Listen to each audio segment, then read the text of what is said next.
Thank you very much. Can I be heard over there? All right? Is this okay? Good. It's a pleasure to be here. Thank you for inviting me to give this talk. I have an interest in this topic, even though I've never actually seen a case of chronic traumatic encephalopathy. I hope that you find this topic as interesting as I do. Disclaimer for CME purposes. I have no commercial interest to disclose. However, my wife holds stock in Pfizer, which she inherited from her parents. The plan for this talk is about the first half, maybe to 2/3, is what I'll call the narrative. It's a couple of great anecdotes and some pretty solid neuropathology at this point, revolving around the concept of CTE, or chronic traumatic encephalopathy. And then the last half is the problem with the narrative, which I think can be summed up in one word, which is epidemiology. And then the conclusions, which are just a couple of obvious things from the first two parts. Okay, so arguably the most famous hit in football history occurred on November the 20th, 1960. What you see there is the guy in white is concrete Chuck Bednarik, and he hits Frank Gifford on the last play of the game and separates Frank from the football. It's recovered by the Eagles, and time runs out. And this meant that, well, actually, the Eagles then beat the Giants on the very next week, went to the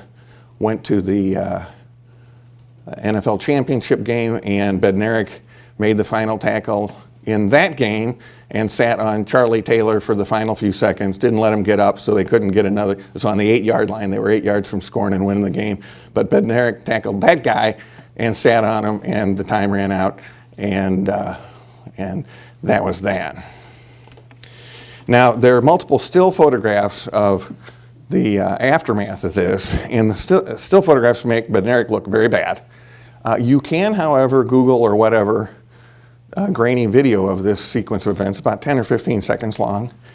And there's been an awful lot of interpretation of this given with various points of view. Charlie Connerly, the quarterback of the New York Giants at the time, said it was a cheap shot and criticized Bednarik for the rest of his life over this. Howard Cosell referred to this. So Gifford went on to a long career in broadcasting, and Cosell referred to it as a cheap shot and a blindside hit on numerous occasions. I've looked at the video, and clearly not a blindside. Gifford saw him coming all the way. Shoulder-to-shoulder hit, good, strong hit. And I think what actually happened here is that the field was icy. Gifford was dancing towards the sideline to try to get out of bounds and save some time. And when Bednarik hit him, the back of his head hit this very icy, the frozen tundra, very hard. And I think that's where he got his concussion. Now, what happened here was Gifford was knocked out for more than an hour, probably closer to 2 hours. He was still unconscious when he made it to the hospital. He stayed in the hospital several days. He missed the rest of this season. He stayed out the entire following season. And when he came back, he no longer was a running back. He was a slot back, or a sort of wing back, one of these guys that was a receiver in the slot, sort of a new position at the time. He went on to become a Hall of Famer, and then he had this fairly gaudy broadcasting career. He died in 2015, demented, and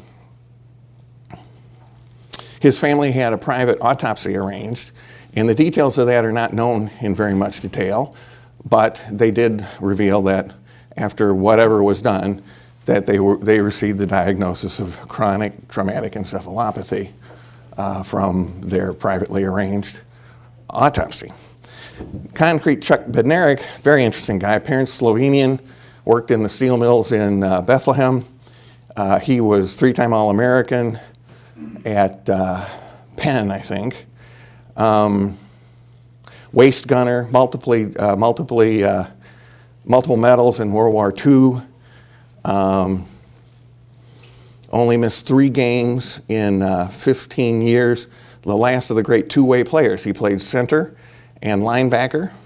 He was called Concrete Charlie not because of the ferociousness of his tackles, but because he sold concrete in summertime as a way to supplement his salary, although one pundit did say that he was a man who was as hard as the concrete he sold.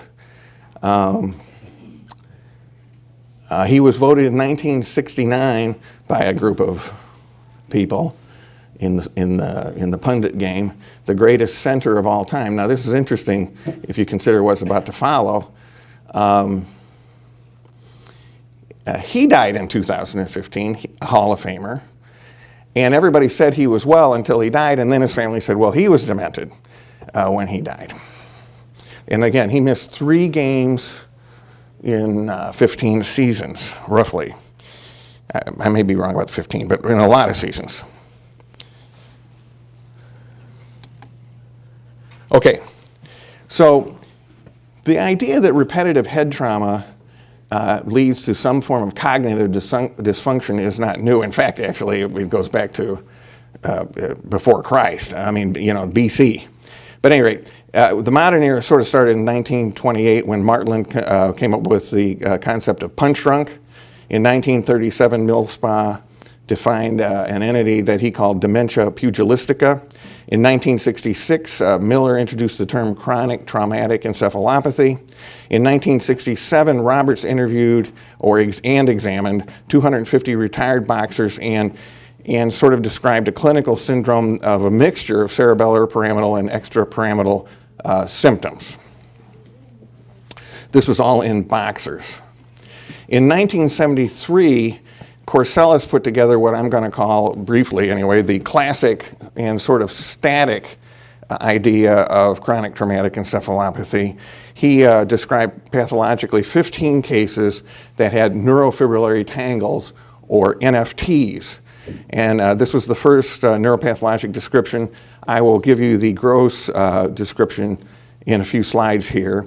And he described NFTs, neuron loss, and gliosis in the temporal lobe and the hippocampus. He distinguished dementia pugilistica from other neurodegenerative disorders, and he and his group went back after this publication and immunohistochemically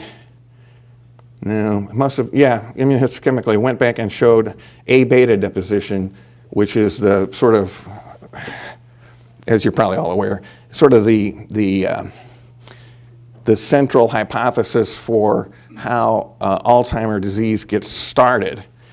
They showed A beta deposition in these brains as well. Not neuritic plaques, but the diffuse deposition of this amyloid precursor. In the 90s, the sort of modern form of CTE was described by Hoff and Geddes, but just in 1 or 2 cases, okay, and again in boxers. And they established the basic distribution of lesions in CTE as we now know them, and I'm going to go into that in considerable detail in a minute. Everything changed in 2005 when Dr. Bennet Omalu, a forensic pathologist who had neuropathology training, reported a case report. Now, one of the things that I kind of like about going through this history is that everybody sort of disdains and thinks that case reports are no good, and they're worthless. And this is a case report that, for whatever reason, and I think it has something to do with sociology and social media and our 24/7 coverage of everything sort of disastrous. But nevertheless, this is a case report that changed everything, okay? It just did. So he autopsied Mike Webster, who probably now would be considered the best center of all time, of the Pittsburgh Steelers. He did an autopsy on the brain. Well, he did the entire autopsy on Mike Webster and published a case report in 2005 entitled Chronic Traumatic Encephalopathy in a National Football League Player. And for all practical purposes, all hell broke loose. Okay, and then he did another one on another player in 2006, and he came up with about 5 more cases in 2010. Huh. Let's see. No. Next. Okay. And I think these might have been the 5. So Mike Webster was called Iron Mike. He grew up in Wisconsin. He was about 6'1" and 200 pounds when he played center for the University of Wisconsin. Through a exercise regimen and weight and strength development program that even NFL players thought was insane, he managed to turn himself into a 6'1", 250-pound guy, okay, who outworked everybody, and he was clearly considered to be the strongest man in the NFL in his prime. And I don't think anybody contested that. And you can go onto the web and find stories about his workout regimen and what he did and when he did it. And he was, to use a technical term that I'm sure is quite familiar to all of you in the psychiatry department, bonkers. Okay, just absolutely bonkers. And he played in he played in an enormous number of games consecutively. I've forgotten the number at the moment, 1,500, something like that. He never missed a game. And he was 9-time All-Pro, won 4 Super Bowl rings, and spent his final 2 years in Kansas City with the Chiefs. Retired from there, bought a big house in Kansas City, and very shortly thereafter started acting in a very bizarre fashion. Made terrible business decisions, started losing money like mad. One of his sons observed him, this is a quote, peeing in the oven. He started wandering off. Nobody could keep track of him. His friends and colleagues tried to help him. They tried very hard to help him. He was widely loved. Terry Bradshaw paid for him to have an apartment when he'd wander off. He wandered off. The owner of the Steelers put him up in a hotel for 3 months. He wandered off. He acquired guns. He would wave them in public places, AR-15s, Sig Sauer P226s. He got into arguments with people.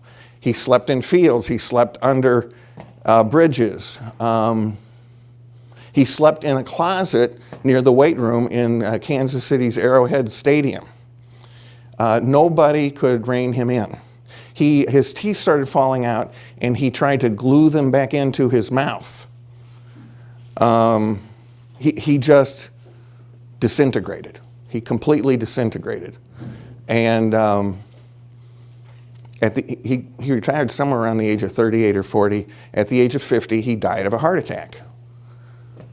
And he came to autopsy in Bennet Omalu's forensic lab in Pittsburgh.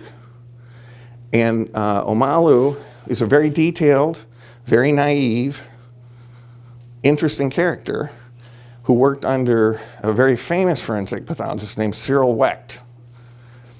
And he decided to do a full-fledged full-fledged neuropathologic workup. He knew this history, so he knew there was something wrong with this man's brain. So he decided to work up the guy's brain.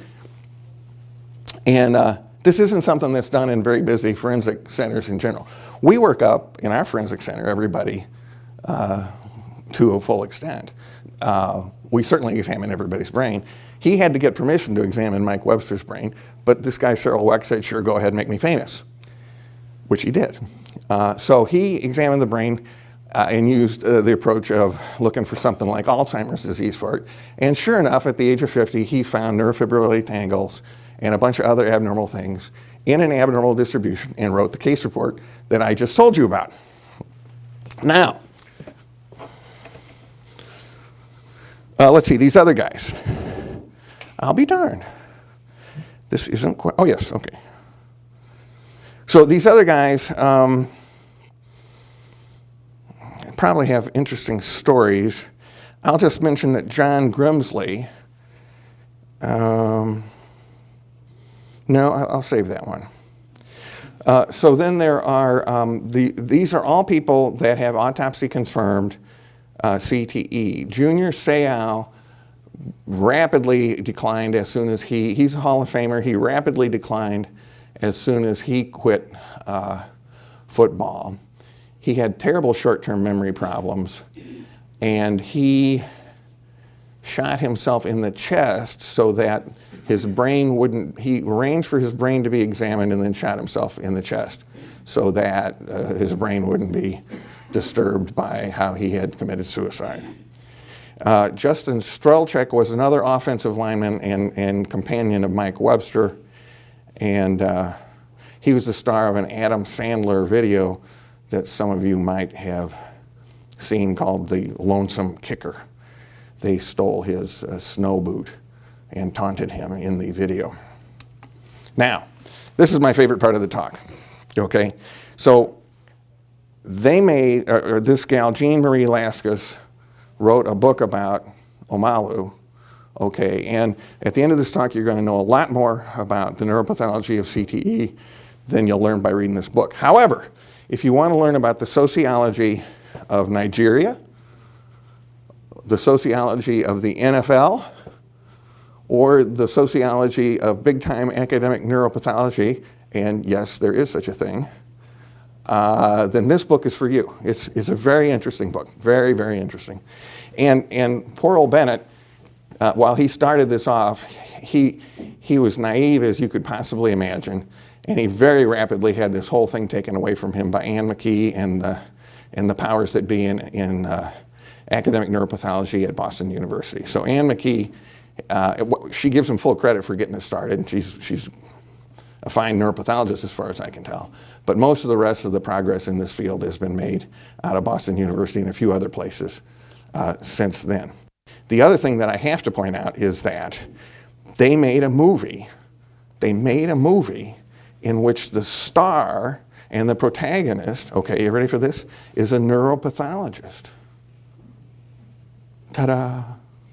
Okay, well, anyway, the movie I think disappeared without a trace, but nevertheless, I gotta point this out, don't I? I think I do. Okay, so why did Omalu's case reports ignite the field? Well, football. I mean, this is the first time that anybody had tied repetitive head injuries to America's sport.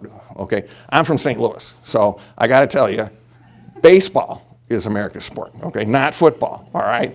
But I seem to be losing that argument somehow, all right? Then these are sensational stories, I think you'll agree, and they're about famous people. I haven't told you about the NFL's response. This is the sociology of the NFL. I mean, you got to read this book to understand how sleazy the NFL actually is. It's unbelievable. I'm assuming, I've got good citations for everything else for the rest of this talk. I'm assuming that this gal has written the truth in the book called Concussion. The first thing the NFL did was try to get neurosurgery to retract the case report. They demanded that, based on nothing, they demanded that he retract the case report. The second thing they did was they made real famous neuropathologists demand to see his slides and redo all the slides, which he did. He said, fine, and they looked at his slides, they made their own slides, and they went, he's right. Then they denied Mike Webster. First, they denied him any kind of disability. Then they denied it retroactively, and they continued until just recently to deny that repetitive head trauma had anything to do with any kind of mental dysfunction in football. Of course, nobody has denied it for about 100 years in boxing. And it goes on and on. Oh, the head of their concussion task force, was he a neurologist? No. Was he a neurosurgeon? No. He was a rheumatologist. Okay, enough of that. Anyway, it's an interesting book. All right. Big money, big legal battles, big media, social and otherwise coverage. Okay. For the record, CTE pathology has now been described in the brains of deceased in each of these sports activities, careers, pathologies. And I won't read them all to you, but I will point out that there's been one basketball player who only played basketball who has had it, one baseball player who only played baseball who has had it, dwarf throwing, what? Okay, and head banging, whether it's a pastime at music concerts or a secondary effect of certain kinds of pathologies like epilepsy or autism, it's been described.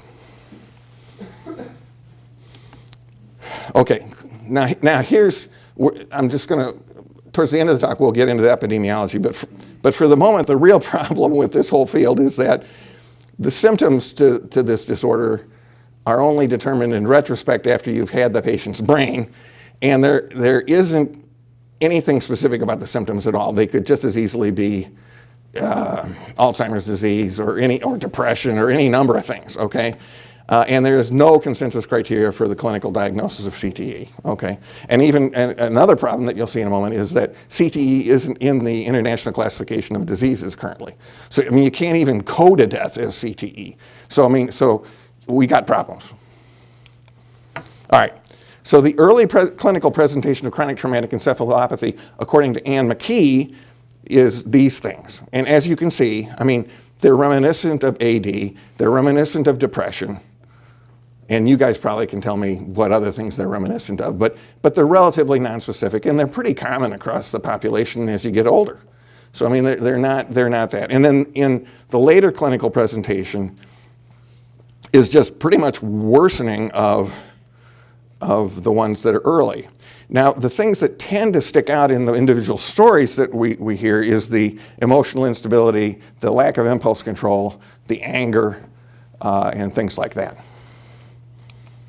Okay, the gross pathology has been known for quite some time, and nobody has messed with that, okay? Decrease in the brain mass, cavum septum pellucidum, which is not correct Latin, as I'll point out in a minute, septal fenestrations, enlarged ventricles, atrophy, mammillary body atrophy, and depigmentation of the pigmented nuclei. Okay, and I'll just give you a little bit of this. The upper one is normal, the lower one is not normal, and you can see the enlargement of the ventricles. Then here you can see pretty easily on the left with the big red arrow, you can see the cavum septi pellucidi, okay, or cave of the septum pellucidum. I do this, I just point out it's not cavum septum pellucidum.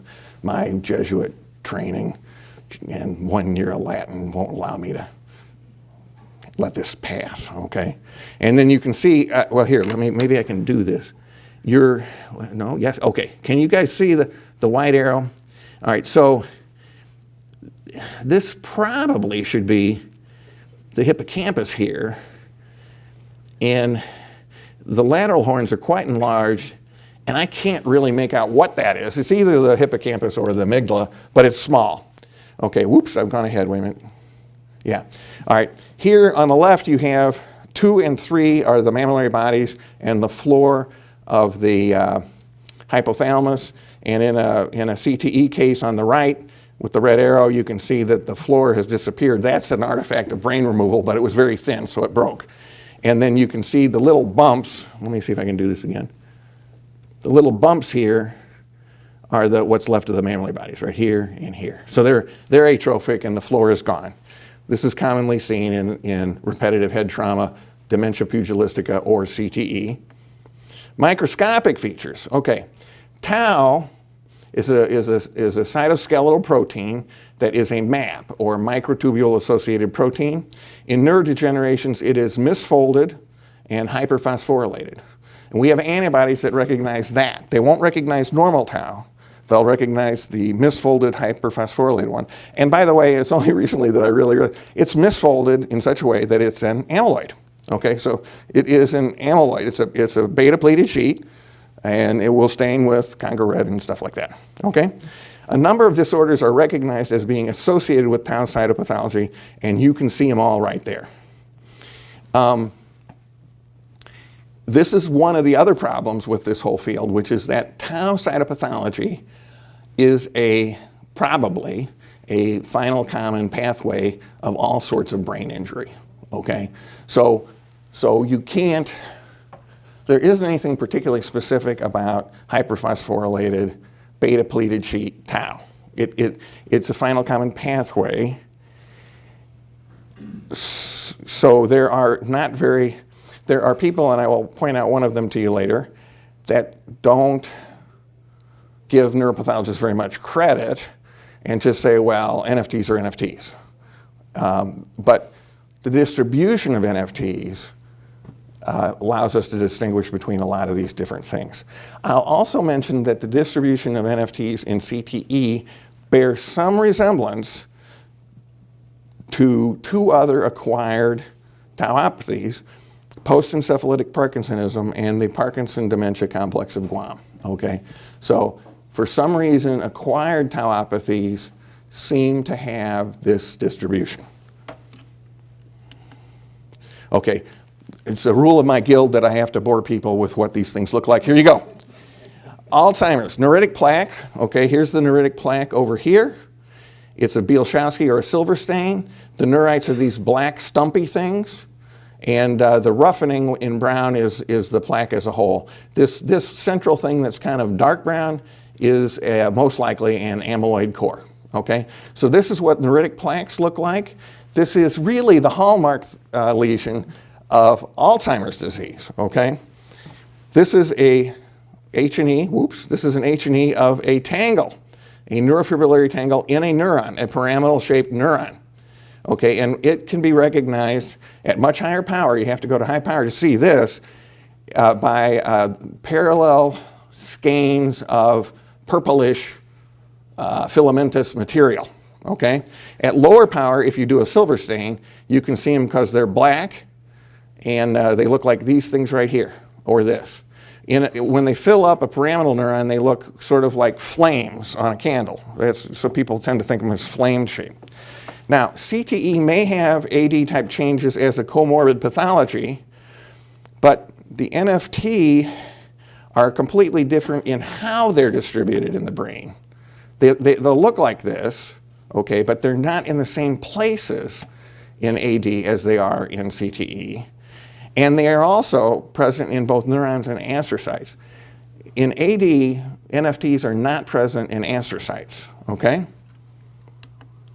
Now, this is one of McKee's big publications. She collected and analyzed 85 brains. Now, these brains were sent to her by people for a reason. We don't necessarily know what the reason is all the time, but this is a fact you've got to keep in mind. She developed and applied criteria for diagnosis, and she developed and applied a staging system for CTE evaluation. Now, in this group, and again, this is part of the reason why this is a complicated subject, there was a lot of comorbid and diagnosable coexisting diseases. 12 out of 103, or 12%, Lewy body disease, usually Parkinson's disease. 13 out of 103, motor neuron disease, or ALS. 13 out of 105, Alzheimer's disease, 15, excuse me. And 6 out of 105, frontotemporal lobar dementia. That's about, it's not quite, but it's about half the cases.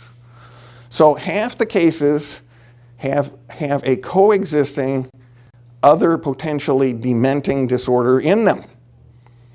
Okay, this is I freely admit it, this is complicated. So the McKee criteria, and I'll show you in a moment, but the key one is the first one. Perivascular foci of phosphotau immunoreactive neurofibrillary tangles and astrocytic tangles in the neocortex. And then the other ones are basically elaborations on that. This can be, should be in the depths of the cerebral sulci. It can be in the superficial layers, and it can be subpial and other places, okay? And I'll show you this. So a subsequent paper by McKee et al. Basically has narrowed this down to just this, okay? And this is what it looks like. And I haven't seen a case of CTE, but I've seen more than 100 cases of AD, and I have never seen this, okay? You don't see this in AD, okay? So I can guarantee you that pathologists can tell the difference between these two entities. And this is the most common confounding, dementing entity, all right? And this is another nice illustration from McKee. This is from the Handbook of Clinical Neurology. By the way, I have a list of virtually, I hope it's all, I think it's all the references that I'm referring to that you can have at the end of this talk, okay? Or you can have it now, if you can find it.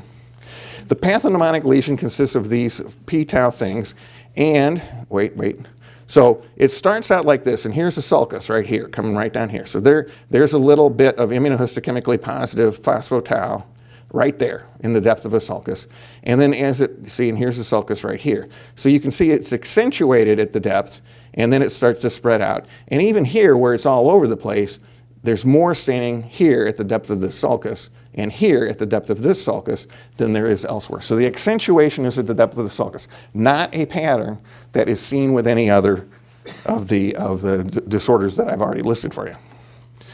So I think this is the same thing we've already shown you, and I want to get on to the epidemiology.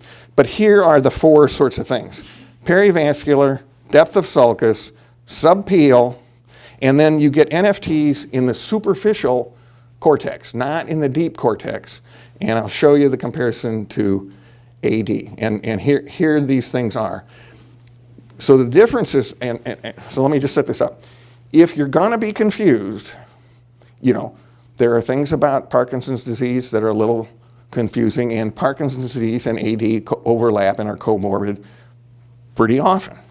PSP has neurofibrillary tangles. It's very rare, and it doesn't tend to feature NFTs in the cortex. It tends to feature them in the deeper gray structures. And I could go on and on, but it's not my job to teach you neuropathology. What I want to say is that Alzheimer's disease is by far the most common neurodegenerative disorder that leads to dementia. By far, 60 to 80% of dementia is due to this. Okay, and if you look at all the blue things here, these are all things that are strikingly different between CTE and Alzheimer's disease, and no neuropathologist is going to have trouble distinguishing these two disorders. So I'm not going to go through it. I'm just going to say, again, not a problem. Okay, in CTE, axons stain positive for phospho-tau. That doesn't happen. In AD, you don't have accentuation, so you see up here, tangles get spread around. In CTE, they're accentuated at the depth of a sulcus, and they're subpial. I'll also mention, again, the really characteristic thing in AD isn't tangles in the cortex, it's plaques, and you don't see them here.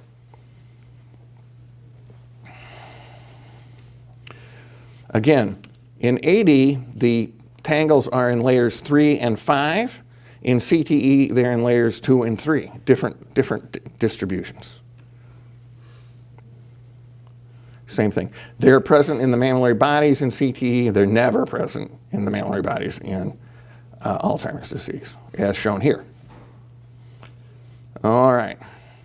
And then this, again, is just sort of McKee's conception of the progression of disorders. Now, I got to say, and okay, so let me just show you. So the upper one here is McKee's conception of progression of this, and in Alzheimer's disease, Braak staging. Okay, so the first place that tangles show up in AD is in the entorhinal cortex right down here. The last place they show up is in the entorhinal cortex in CTE. Now, I got to tell you, a pathologist is somebody who, when you show them one of these in a sort of a young person, and you show them one of these in an older person, no, wait a minute, I got it backwards. When you show them one of these in a young person, and you show them one of these in an old person, a pathologist is someone who will tell you that these invariably turn over time into these. They'll tell you that a pinky will turn into an index finger over time because we only get to sample things once. Okay, so this is one of the frailties of pathology as a field. Okay, we only get to autopsy people once, so we consistently are prone to thinking that this has to turn into this, but that isn't necessarily true. I'm just saying.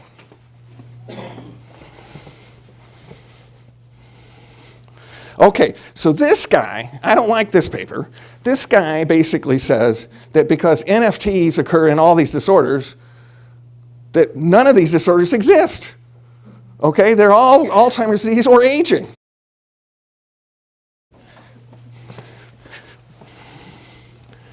But this is a much better thing. These guys are taking a much better approach to this, and what they're basically saying is, we don't have any disease characteristics that match up with this. We don't have any prospective data about any of this. We don't know how many, we absolutely don't know how many concussions any of these people have had because they're incentivized not to let anybody know how many concussions they've had. We don't know how many drugs these people have taken because they're incentivized not to allow people to know how many drugs they've taken. We don't know anything about this population at all, and they're a very unusual population. They are driven, they're probably physiologically more robust and completely unusual. They've got unusual mental characteristics. They're really different, and we don't know anything about this, okay? So now I'm going to go into and I agree with that. That is certainly true. I mean, the pathology is the pathology, but at this point, it's a pathology in search of a distinctive clinical syndrome, okay? I mean, we've got a syndrome, and by definition, a syndrome is something that has multiple potential etiologies. What we need to do is somehow figure out in advance what signs, symptoms, or even lab tests might lead us to figure out which people are going to deposit all this phospho-tau in their head and whether they're actually related. Okay, so to sort of back off just a little bit of the little finger, big finger thing, it is true that there's, in general, in the cases that we have examined the brains in, which again is a highly biased database, that the longer that you play football, the more phospho-tau you find in the people's brains that get submitted for examination. Okay, that's number one.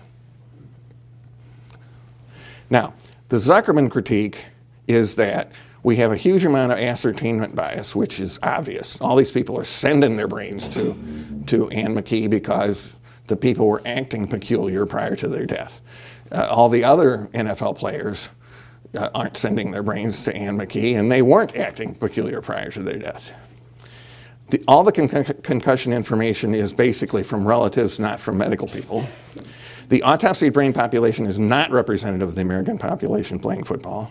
Substance use disorders are noted in 2/3 of those included in the study, but we don't really have very good data about that. And again, it's hard to tell. All of McKee's stuff basically doesn't have any comparison group at all. And I definitely sympathize with this. A single focus of p-tau, and they say this, that one thing that I showed you where there's that one little bit of brown stuff, that gets the diagnosis made in the most recent studies. One. Now, one of the first things I learned coming out of residency from my first boss was, if it's real, it repeats. I don't know whether there's any correlate in clinical science, but in pathology, you know, if you go running around diagnosing tumors in living people because you see one bizarre nucleus, you're going to be up a creek in a hurry. So, you know, you need to see something more often than once, I think, in order to bet your career on it. Now, in a dead person, it's a lot easier because you're really not betting very much. But I strongly believe that something that's real repeats. Okay? So now we're going to get into the epidemiology, because I actually think this is really interesting. So the cardiologists, of course, got into the game first. Body mass index, playing position, race, and cardiovascular mortality of retired professional football players. And what basically happened here, and I'm not an epidemiologist, as you'll quite easily detect here, is that they took about 3,500 players who had been vested in the NFL pension fund, which keeps pretty good track of them, okay? Because if you're in a pension fund, you know when they die because you stop paying the pension, among other things, right? In 1959 through 1988. So they could do person risk years accumulated and until either they died or the end of the study, which was in 2007. And they could also collect vital status from pension data, Social Security, National Death Index, et cetera, et cetera. And they could compare it to a gigantic data set, which is compiled by the National Institute of Occupational Safety and Health. And they can stratify it into 5-year intervals by US race and cost and a lot of other things, BMI and other things, okay? In 119 different causes of death. So they have manner and mechanism of death, and then they calculate what are called observed to expected deaths as a standardized mortality ratio. Anybody Want to speculate as to what the result of this was? In overall or in any particular category? All right. Way better in everything. Way better in everything. So you take a look at this, they have half the expected mortality of any age-adjusted group. Well, that's not surprising. They're elite athletes, right? I mean, they've spent their formative years, anyway, you can figure this out. So if you look at it, I don't get this one, okay? Hodgkin disease. All right, I don't know. I would have expected non-Hodgkin's lymphomas to be up, because people that take steroids, they get non-Hodgkin's lymphomas. But Hodgkin disease, I don't get. Anyway, so if you look at this, even their cardiovascular rates aren't particular up. Suicide, half, less than half. The only one that's up a little bit, and it's not statistically, if you look at the confidence interval, it overlaps 1. Diseases of the nervous system and sense organs, okay? But nada, okay? Really, there's nothing here to worry about, except, of course, for the fact that you're dealing with a very strange population. So let's go into this a little further. The sub-analysis, they did multivariate analysis, including BMI, position played, age, race, length of time, blah, blah, blah. And the results of a multivariate analysis suggested that those players in the non-speed positions, line, offensive, defensive line, anybody with a higher than a BMI greater than 30 had higher CVD mortality. And CVD mortality went down as time went on because in the general population, it's been going down. And then adjusting for everything else, I thought this was kind of funny. There was some evidence of increased risk for defensive linemen compared to everybody else, including offensive linemen, which I thought was kind of funny. I can't explain that. They can't explain it. Okay, now, this is very interesting. So there was a hint of something going on with nervous system stuff. So they took the same data set and reanalyzed it. Only this time they went in and they looked at what are called multiple cause of death certificates rather than just looking at the primary cause of death that was listed in there. Because when you have Alzheimer's disease and Parkinson's disease, it's rarely listed as the cause of death. Usually when you die of Alzheimer's disease, you die of pneumonia or a decubitus ulcer or urinary tract infection. Those are probably the big 3. But frequently, Alzheimer's disease gets listed as one of the other things, okay? And also, CTE is not in the International Classification of Diseases. So you can't list it as a cause of death, okay? It's not possible, all right? So it won't go in the database.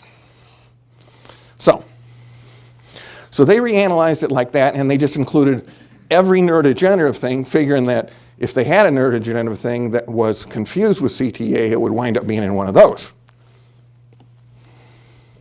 And now, underlying means it's the primary cause of death. Contributing means, well, in this column, they add the underlying to the contributing, and so that's all of them, whether underlying or contributing. And you'll see that, according to this analysis, neurodegenerative disorders are 3 times more common in NFL players than the general population. This is NIOSH data again, okay? So it's 3 times more common, and that's currently what's the accepted number. So NFL players don't get very many diseases or don't die of very many things more than the general population. But they're 3 times more likely to die of neurologic disorders than the general population. That's very interesting. I cannot answer that, but it's consistent. Look at that. I mean, and ALS is much rarer than AD or PD. And you'll notice there were a bunch of ALSs comorbid in McKee's cases. So this is consistent. And this is an unanswered question, Jack. I don't know the answer to that.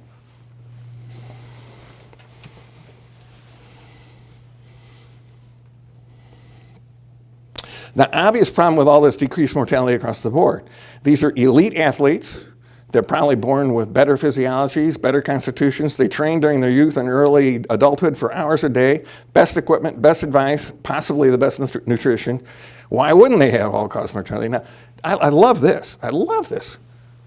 In 1987, a player strike necessitated replacing all NFL players with substitute players for 3 games. Okay? presumably these guys are real athletes, pretty good shape, pretty good constitution, okay, and they played 3 games.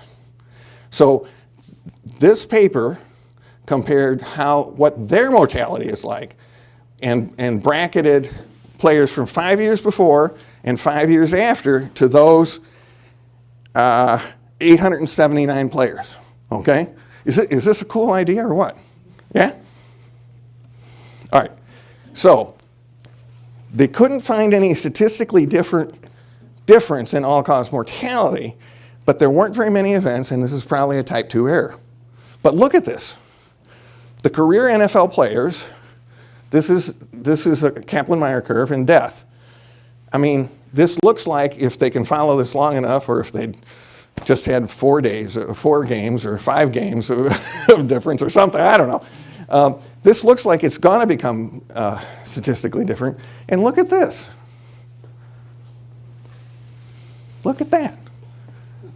There aren't any neurological deaths in the guys who played 3 games, and there are 7.5, wait a minute.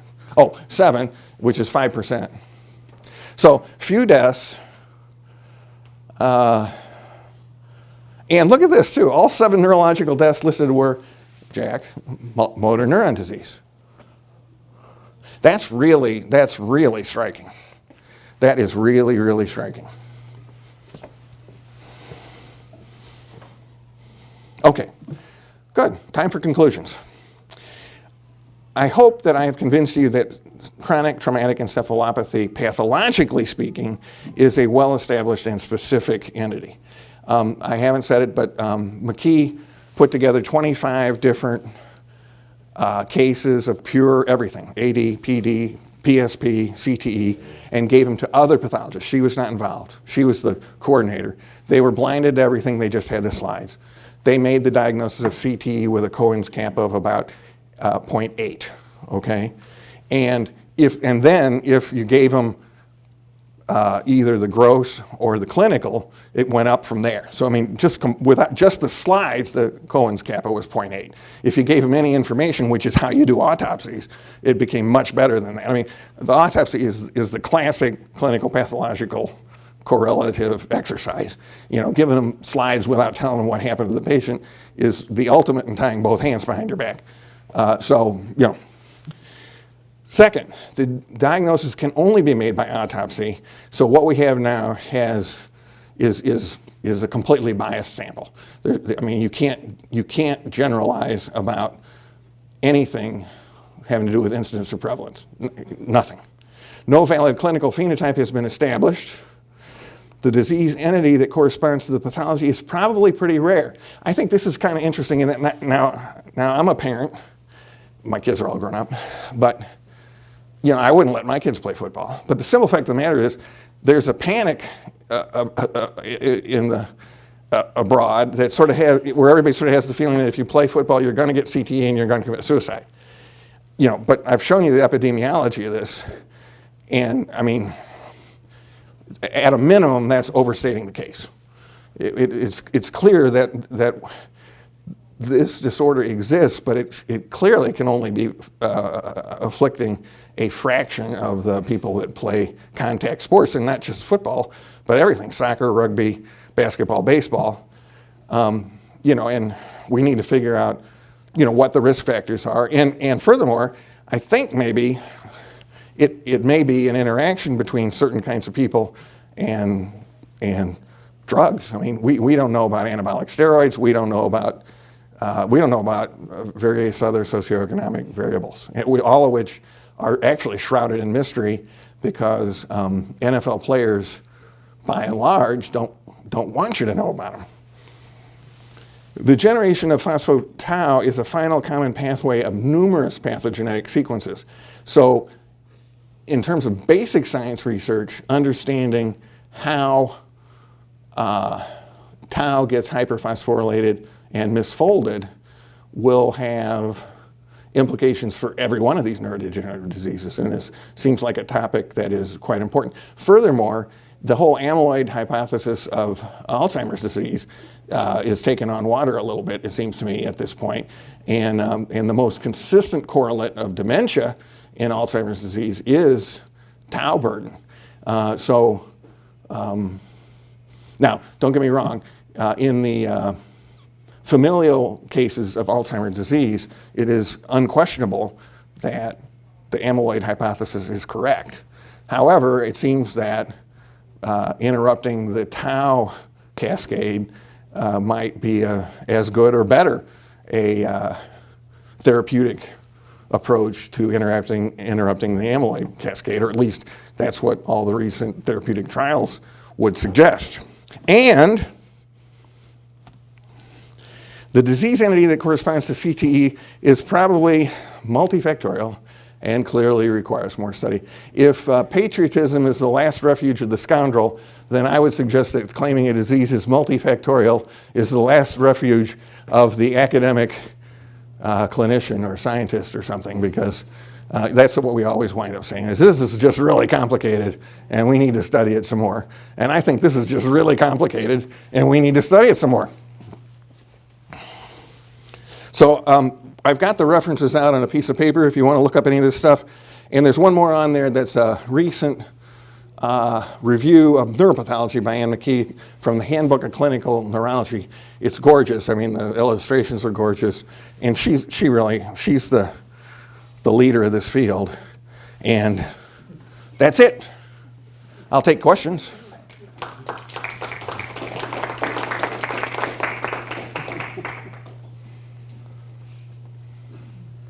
Greg. Kind of a technical thing. You mentioned about tau showing up in neurons and astrocytes, but you didn't say anything about other cells. And amongst the neurons, it looked like it was, you showed pyramidal neurons, which are glutamatergic. Is it in non-glutamatergic neurons in the cortex? And is it also in oligodendrocytes? Why would it be distributed so? In other diseases, it can be found in oligodendroglial cells. To my knowledge, I have not read of it being expressed in CTE in oligodendroglial cells. It is expressed in oligodendroglial cells in both cortical basal degeneration and PSP. Glutamatergic, I don't believe it's neurotransmitter specific. I've never read that. And the layer 2 and 3 neurons probably are not glutamatergic. Do you know the answer to that? Huh? Mostly GABA. Okay, well, they're expressed in layer 2 and 3 neurons, so no. And I've never read that there's any neurotransmitter specificity to any of these misfolded proteins. So other than well, even there, it's not neurotransmitter specific Lewy bodies, because they're in the substantia nigra, but they're also in the dorsal motor neuron F10, which is a different neurotransmitter. And the locus coeruleus, which is another neurotransmitter. Any other questions? Jack. Your growth slides early on showed that growth changes in mammillary bodies and along the base of the brain. Do you think that is potentially related to shear trauma? Is there any suggestion that might be?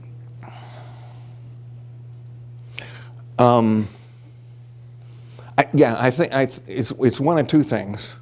It's either that, or it's the fact that advanced cases involve atrophy of medial temporal lobe, which then means that you're involving the limbic structures, which are all connected to each other. And rather prone to transsynaptic degeneration. So it doesn't take much to get, the cingulate gyrus is hooked up to the hippocampus, and the cingulate gyrus is hooked up to the mammillary bodies. So I mean, once you get all that stuff degenerating, I think they'll all go down together. But also rubbing against the nearby skull is another possibility. I don't know the answer to the question, but those are the two possibilities that come to mind. The other question was, is it in your case stories at the beginning, suicide was sort of a recurring theme? And Bennet Omalu has made that a big part of his story. But in the data, the epidemiologic data you showed, it didn't seem to be No. In fact, in one of them, it seemed, I think the risk was 0.4. Yeah, yeah. See, so I think that's something that Omalu is probably doing that's incorrect. I mean, there's a lot of fear about this, I think. You know, and a lot of these people, that's not true either. Some of the people that have died violently are actually free of any drugs when they've died this way. You know, the stories are kind of interesting. So that guy Grimsley, he was having trouble with short-term memory. His wife or his family were gone, and he was an avid hunter. And he put out newspaper on the dining room table and got his gun cleaning stuff out and shot himself in the chest. And that was ruled by the coroner an accidental death. And I've had experience with this. I'm administratively over the forensic center here, but I'm not a forensic guy. But I've been dragged into some fairly heated disputes when the forensic medical examiner rules something a suicide. And that's a very interesting topic all by itself. But the National Association of Medical Examiners has guidelines which, if you read between the lines, sort of suggest that when you point a gun at yourself and pull the trigger, regardless of what your frame of mind might be, that it's probably best to classify it as a suicide for uniformity of record-keeping purposes. So I'm going to go back and ask, I just found this out this morning about this guy. So I'm going to go ask my medical examiners what they would do if they found a guy with all his gun cleaning equipment out and had pointed a gun at himself and pulled the trigger. Because of course, you know, rule 1 of gun safety is you never point a gun at anything you don't intend to shoot. And rule number 2, of course, is you never pull the trigger after you do that. So it's a very interesting problem. Why would you be cleaning the load? Well, that's so far back in the rules that I mean, you know. So, but it's interesting the sorts of arguments you get from decedents' families over this. So it's just interesting.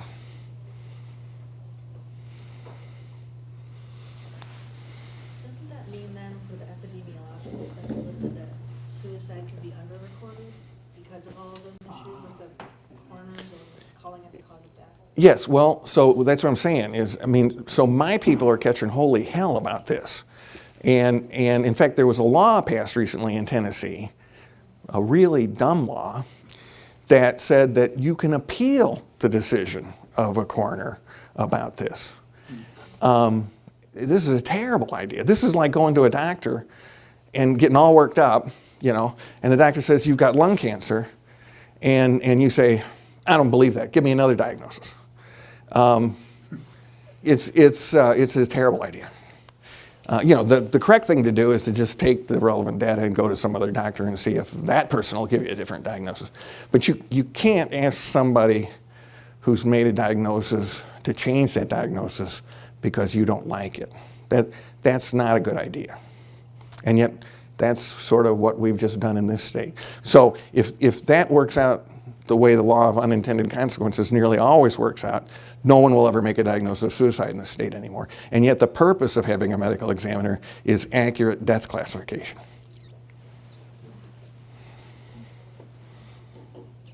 Ta-da. Greg, you want? Yeah, I just, it's surprising that, it's not surprising that within a large group of people that all get exposure to head trauma, that you're going to have different outcomes. Right. Genetic makeup. Right.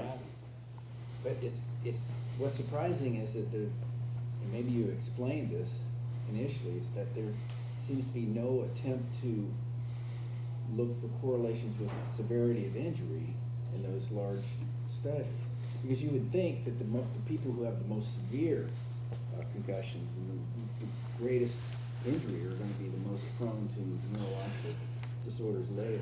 There seems to be some correlation with length of service in the NFL, okay? But people have focused on concussion for some reason, probably good reason, but the problem is,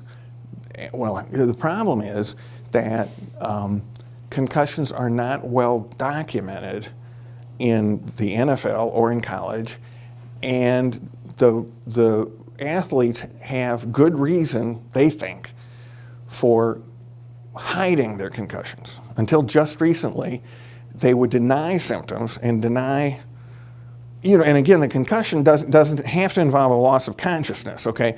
So people are always talking in the old days about getting their bell rung, and that just meant they were confused. They had a slight alteration in their mental state. That was by today's standards, that's a concussion, but they would deny it. So they wouldn't be taken out of the game.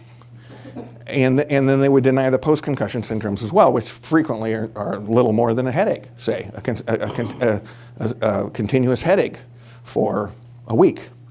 They would deny that. And so it's hard to get that data. And I remember watching a game. I'm from St. Louis. I don't remember whether they were the St. Louis Rams or the Los Angeles Rams. And this quarterback named Case Keenum, and they had a neurologist on the sideline, and they had guys up in the booth. And this guy, Case Keenum, he was tackled not terribly hard. He fell backwards, hit the back of his head on the turf. And I was sitting in my living room, and I could tell he was concussed. He got up, he was shaky, he held his head, he's kind of going like this. He got up, they had to show him where to stand behind the center. He received the ball, and he fumbled. And nobody stopped anything. And they had rules in place at that time where they were supposed to have neurologists and people and sports trainers looking for this kind of behavior, and they let him play. So, so the answer is the data is not available. And it's not available because nobody wants it to be available at this point. How does the CTE pathology in this group compare with what's found in military concussion? I didn't talk about that. It's very similar. So and it's interesting because Those are more controlled. You know who they are and when it happened? yes.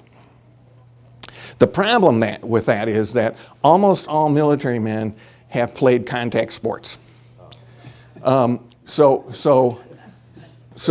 yes, but it's very similar, very similar.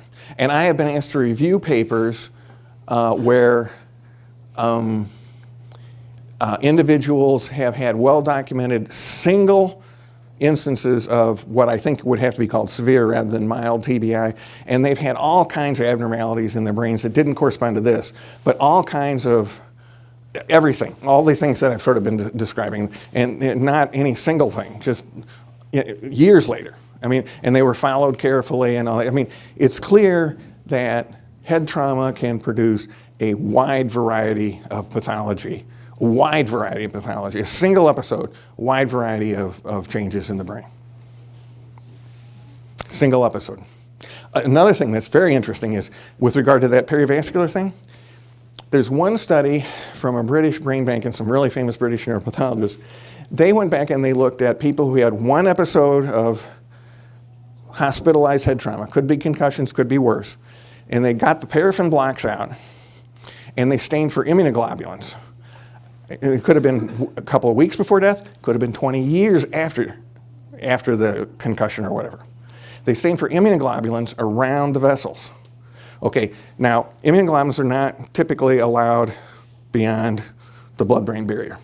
So 20 years later, if everything was fine, you wouldn't expect to be able to find them. They found them, okay? So the blood-brain barrier apparently never recovers from a single episode of head trauma. Does this relate to the ALS finding? I don't know. I have not seen a single sensible speculation about ALS. I'm not even sure I've seen a speculation about ALS. We just heard one. That one you think? Yeah, I don't know. I don't know. Is head trauma a known risk factor? Absolutely. For dementia? Absolutely. I mean for ALS. Well, let's put it this way. Lou Gehrig, 2,200 straight games playing without a miss, and then a bunch of these guys. I mean, there's a lot of people who were shall we say, over the top that I think have come down with ALS. I would say that extreme competitiveness and whatnot has produced ALS in some people. It's a correlation anyway. I mean, people who, refuse to let their bodies rest. I think you can find a fair number of people like that, maybe. I don't know. Lou Gehrig's disease, yeah. I'm keeping you late. Thank you again. Thank you.